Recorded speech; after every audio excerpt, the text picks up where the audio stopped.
That's Nick. And that's Joseph. And today we're here to talk about The Phantom of the Open, as narrated by James Mason, for some reason. It is being released June 3rd, 2022, courtesy of Sony Pictures Classics. It is the third film directed by Craig Roberts.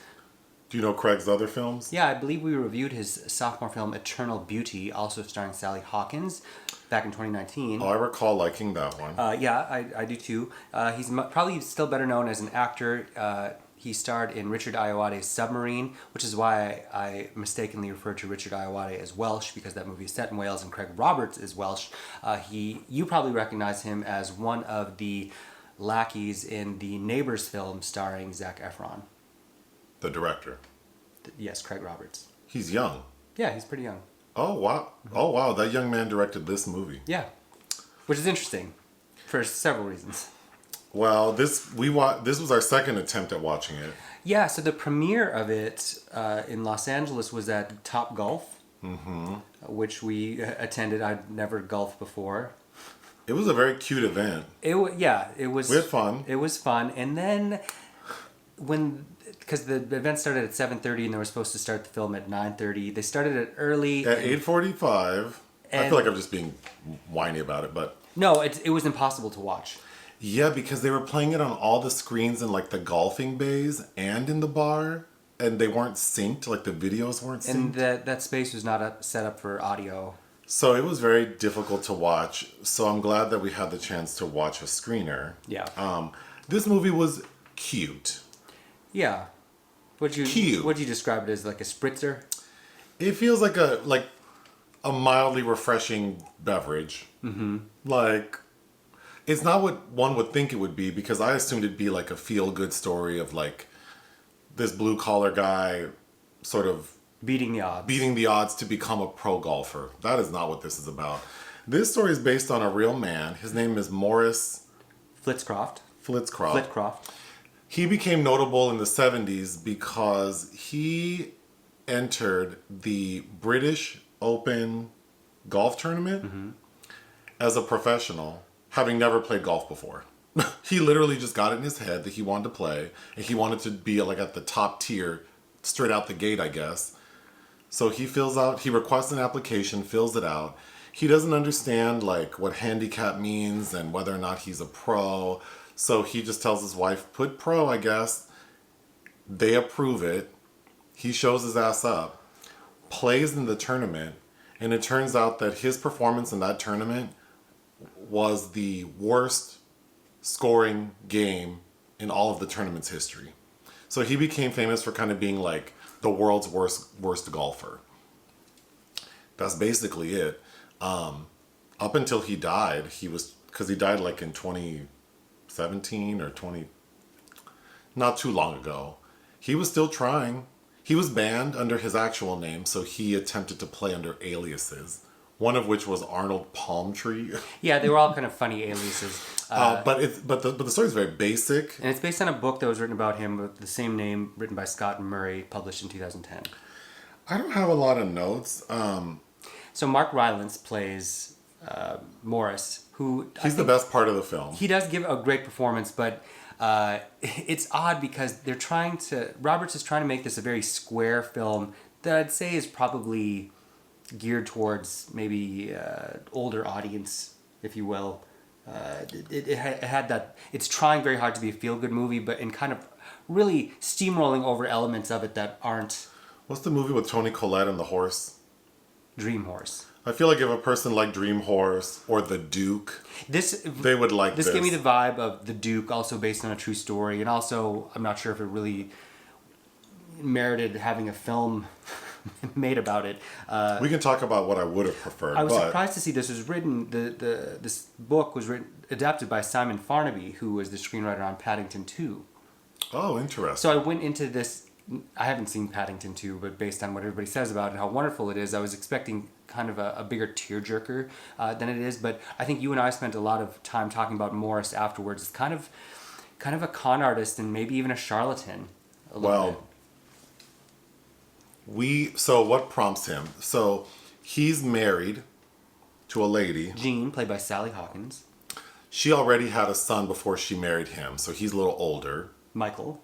And then Maurice and his wife have twins together, these two boys. And at a point we see like he's not doing well in his career, like he's lost his job, and his wife tells him, listen, you've worked so hard trying to take care of your family and helping our children pursue their dreams. Why don't you focus on yourself? And he's kind of like, well, I don't really know what I would want to do. And then we see that he is like watching golf on TV one day and like falls asleep and has this sort of like fantasy dream that prompts him to think, I want to play golf. And instead of just playing golf at like some old public course and learning, he thinks that he wants to be like playing with the top, like the best of the best. So he writes, one funny scene is he goes to like the unemployment agency or something, and the lady's like, I don't have any information on the British Open. Where do you normally play golf? Well, I don't play golf. And she's like, okay, well, do you know anyone who plays golf? No. Okay. And then he goes, wait, I do know someone. And then he writes a letter to a sportscaster who reads the letter on like TV. And I thought it was funny that the sportscaster assumed that it was like a young boy writing the letter when really it's this like mature ass man. But he tells him like, all you gotta do is write the blah, blah, blah, and they'll send you an application. He does, he gets it, he and his wife fill it out. We get some time spent with him preparing to golf, like getting clothes, buying some old cheap ass clubs, like from a mail order catalog. So problem number one is I feel like the story blows its load too early, because within the first 30 minutes, we see him compete and then score like a ridiculously like high, well, for golf, it's a high score is bad. But that happens so soon. So then the rest of the film is just him like sort of wanting to play more. And then he has this weak argument of like, well, it's called the British Open. It should be open to everyone. But like you already mentioned, I feel like he reads more as a con artist, because he's made to kind of seem simple, but at the same time, he's quite intelligent. He is. He knows a couple languages. He the pseudonyms. He knows what he's well read. So, and a lot of his actions are premeditated, like the playing under the pseudonyms and wearing costumes. But then he'll show up to the country club like, I don't understand why I can't sign up. I found that grating. It'd be one thing if he was talented at the sport. And then he's not even good at it. Because if you were, there is an argument for how, kind of classist sport golf tends to be, and how... It doesn't go there at all. No, because by how much it costs to basically hit a little ball with a stick costs... It's exclusionary, It's exclusionary, yeah. But, yeah, he's not good at it. So I was reading about him after we finished the film, and he's quoted as saying he was just looking for fame and fortune. So knowing that after watching the film, it's just like, oh, he's just like, I don't know. It wasn't a feel-good story because he doesn't amount to anything. And then his motivation is not, I want to be great, right? Like, you're not rooting for him. It's just like, well, this fool's going to try again. Like, he plays, we see him play 3 times under the alias.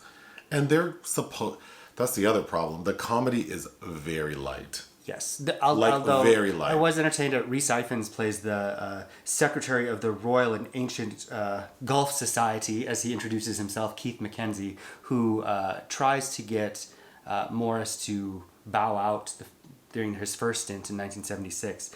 And when he comes back in disguise, they're watching him like a hawk with binoculars. And there are cute little moments, but to me it has as much flavor as like a La Croix. Like, it's just very, very light. And then because it's not heartwarming, there are 2 scenes that made me feel a little something. One was, so the older stepson, he is like sort of an executive at the sort of blue collar factory place that Maurice works in. Administration. Right. So he's embarrassed of his stepdad because he's kind of, again, I don't understand because Maurice is an intelligent man, but I guess his actions with the golf situation are embarrassing. So the stepson kind of disowns him. Because they're at a place called Barrow and Furnace, which is a smaller community in the shipyard. So at a point, because the twin boys, they like to dance. They're and And Maurice is like, well, if you're going to do it, you better shoot for the stars. So let's enter you into like some like world championship. Disco contest. But then it was annoying because it's like he doesn't care if they're good or not. He's not trying to foster any actual talent from them. They are cute little dancers, but it's like his character, as far as we're concerned, is not showing any concern for whether or not they're good. He's just like, yeah, do it. What's the harm? At least you said you tried. And it's just like, that's not the best parenting, and it's not very interesting to watch. But the stepson shows up, and because they go on tour, and that tour kind of falls through. So now they've hit rock bottom, all of them, except the stepson. So he shows up one day like, y'all are losers, dad's a disappointment. And that's when Sally Hawkins, she pipes up and says, I'm supporting your dad and your brothers because there was a period when I had hopes and dreams and no one helped me. And then the stepson says, well, what happened? And she's like, well, I got pregnant with your dumbass. But then she's like, I never considered not having you. But had I had support, I probably could have done both. So I thought, yeah, that was kind of heartwarming, except that your husband is not doing this because he believes in his talent or thinks he can be great. Right. He just wants money, and he wants people to know him. Because then, towards the end of the film, we get him the film is structured around, it opens with him being interviewed in like modern time, whatever year that would have been, like the early 2000s or something, by this person who like Al Gore. And then the film ends with him finishing the interview. But he says like, yeah, because the interviewer says, what's next? And Morris says, well, I don't know why I haven't received like sports personality of the year.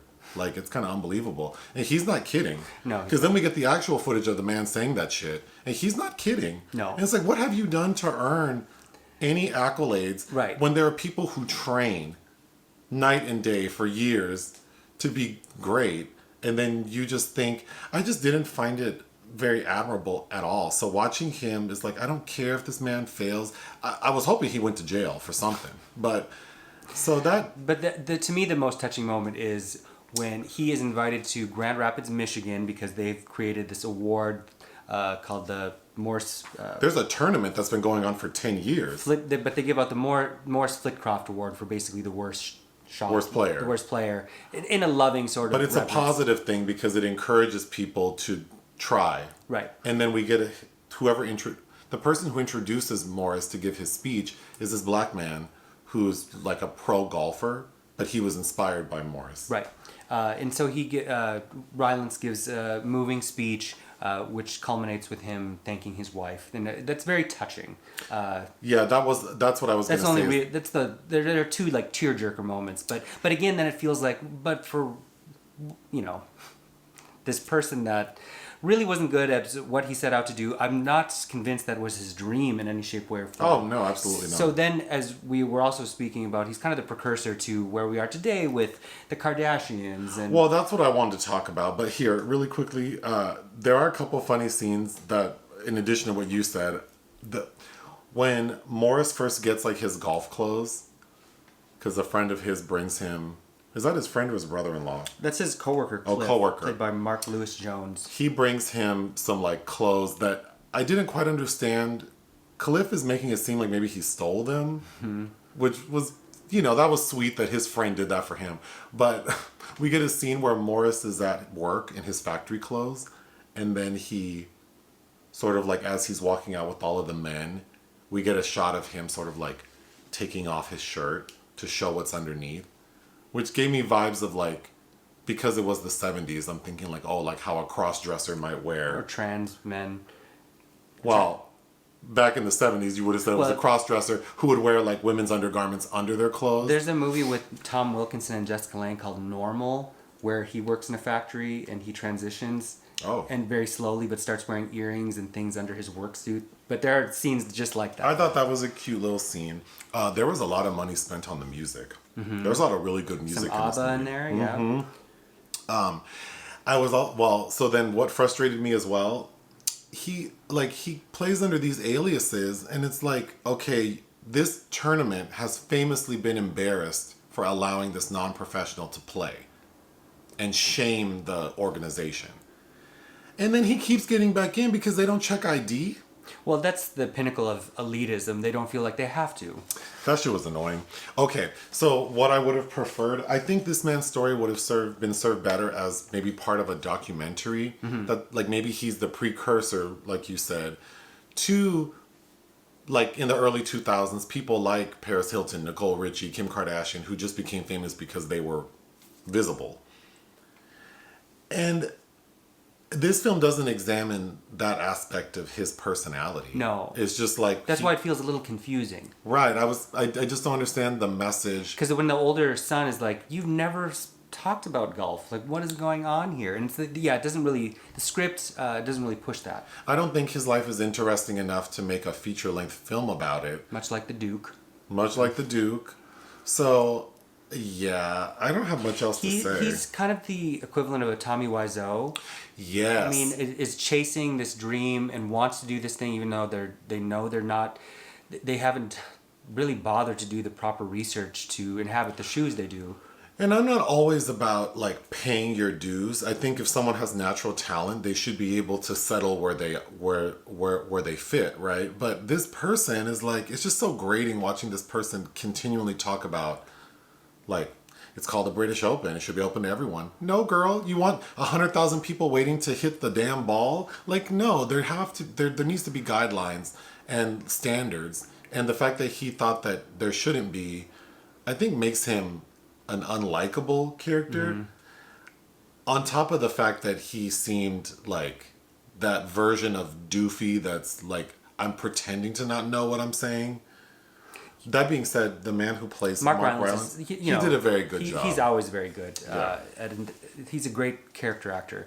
And he elevates everything. Even a film that opened earlier this year that we didn't have the chance to review, but I saw in Berlin, was The Outfit, opposite Zoe Deutsch. And he's pretty good in that as well.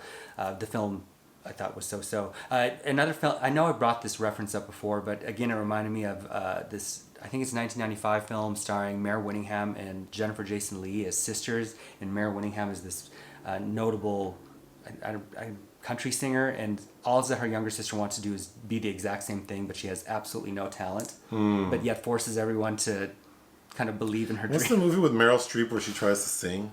Ricky and the Flash? No. She's playing like an old-timey lady. Well, Florence Foster Jenkins. But there's a better version of that story starring Catherine Fro called Marguerite. So I suggest looking that up instead. What would you give this film? I would give it 2.5 out of 5. I would give it 2.5 out of 5. Oh, it was shot by Kit Fraser, which I bring up because they've done a couple genre films I like a lot called Under the Shadow. And, well, Shadow in the Cloud was okay, but that counts as with Chloe Grace Moretz. With the potato gremlin or whatever. Yeah, that has some interesting things in it, though, even though I didn't like that. And notably, the composer was Isabel Waller-Bridge, who's the sister of Phoebe Waller-Bridge of Fleabag fame. Noted. Listen to our podcast. Bye.